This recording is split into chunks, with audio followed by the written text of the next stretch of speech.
Bom, pessoal, primeiramente me chamo Eric Leone e sou nutricionista. Hoje irei falar um pouco sobre o transtorno de ansiedade e o transtorno de compulsão alimentar, que são dois transtornos graves, contudo, muitas pessoas não fazem ideia do que são. Por isso mesmo, irei esclarecer e desmistificar alguns pontos. Antes de tudo, temos que entender que há uma diferença entre 1. Comportamentos anormais, 2. Episódios da psicopatologia e 3. A psicopatologia em si. Ou seja, para uma pessoa ser diagnosticada com um transtorno de ansiedade ou transtorno de compulsão alimentar, a pessoa deve apresentar pelo menos um episódio da psicopatologia uma vez na semana durante 3 meses. Entretanto, o transtorno de ansiedade ele é muito difícil de ser identificado na fase da adolescência, por conta das oscilações hormonais. Contudo, só no início da fase adulta que a pessoa tende a estabilizar os hormônios, que se torna mais fácil o seu diagnóstico. As pessoas confundem muito os episódios do transtorno de ansiedade com preocupação e expectativas, e não é. Uma coisa não tem nada a ver com a outra. O episódio do transtorno de ansiedade, ele acontece quando não há contexto nenhum, só acontece sem que a pessoa espere. E já a preocupação e a expectativa têm contexto e têm motivos.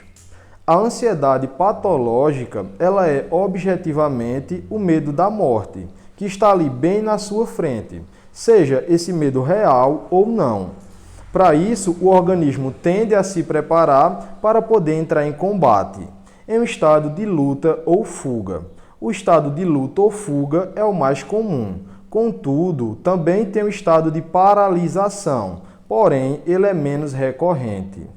E os sintomas clássicos são 3. 1. A hiperventilação. 2. A sudorese. E 3. A hipermovimentação dos braços e das pernas. Ou seja, a pessoa tem taquicardia, fica suando e se movimentando rapidamente. Aí a pessoa relata estar com ansiedade, estando apenas preocupado. Foi lá na cozinha e teve uma compulsão. Não tem nada disso. A pessoa com ansiedade não tem fome, não come. Ela sofre um quadro anoréxico. Ou seja, a pessoa tem a diminuição da fome e não o aumento. A pessoa diz que tem ansiedade e que a ansiedade gerou compulsão alimentar. Não existe isso, tá, gente? O transtorno de ansiedade, ele inibe toda a alimentação da pessoa.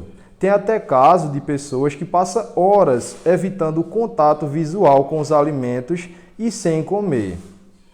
Para você diferenciar o que é o episódio de ansiedade e o que é a preocupação é um estado psicológico natural e esperado.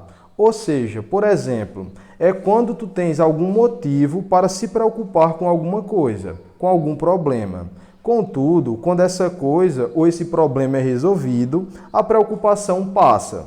Quando eu estou falando alguma coisa ou algum problema, eu estou falando, por exemplo, quando tu estás esperando o resultado de um exame, o resultado de uma prova, tu está esperando a resposta de um amigo, de alguém, tá? Tu está na expectativa de como vai ser a viagem amanhã, de como vai ser quando tu comprar aquela moto amanhã, aquele carro amanhã. Tudo isso gera uma preocupação. Contudo, quando aquilo acontece, a preocupação passa.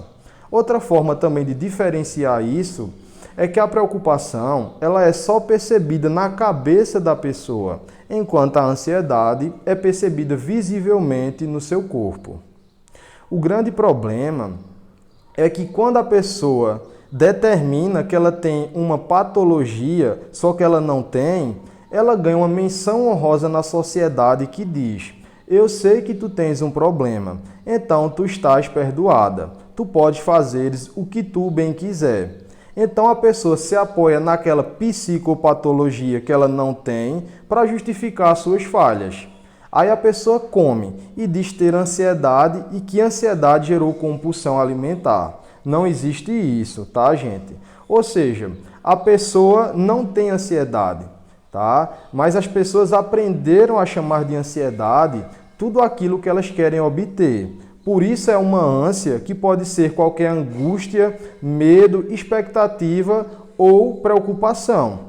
Ou seja, a pessoa não come porque está ansiosa, mas porque há um vazio de prazer no seu dia que a deixa angustiada. E para preencher, a ansiedade é a melhor desculpa que a pessoa tem para comer. O outro problema também é que as palavras aprisionam. E por mais confortantes que elas possam parecer no início, no final, ela mantém a pessoa presa em um ciclo sem fim, de justificativas e sofrimento. Resumidamente, quando o transtorno de ansiedade está de um lado, o transtorno de compulsão alimentar está do outro. Ou seja, durante a crise de ansiedade, o sistema que vai estar atuando predominantemente é o sistema nervoso autônomo simpático, que vai estar liberando na circulação sanguínea hormônios como cortisol e adrenalina. É nesse momento que o corpo vai estar direcionando energia para as extremidades, para os músculos maiores, como os braços e as pernas, e não para o estômago. E já na mastigação e na digestão, o sistema que vai estar atuando predominantemente é o sistema nervoso autônomo parasimpático, ou seja, são mecanismos totalmente opostos. E outra, muitas pessoas não sabem, mas no transtorno de compulsão alimentar não existe uma seletividade, uma preferência por certos tipos de alimentos, tá? Ninguém tem uma compulsão por vegetais, é engraçado, né? E outra, a pessoa ela nem lembra de quando o episódio começou. Geralmente, há outras pessoas que convivem com a pessoa que relata isso ao profissional ou a ela. E outra coisa, a primeira via de tratamento no transtorno de ansiedade é a utilização, é a implementação de técnicas de respiração e não já ir correndo atrás de medicamentos. Bom, pessoal, vou ficando por aqui. Se você gostou do vídeo, deixa o seu like. Se tiver alguma dúvida, pode fazer aí nos comentários do YouTube, que eu estarei em breve respondendo.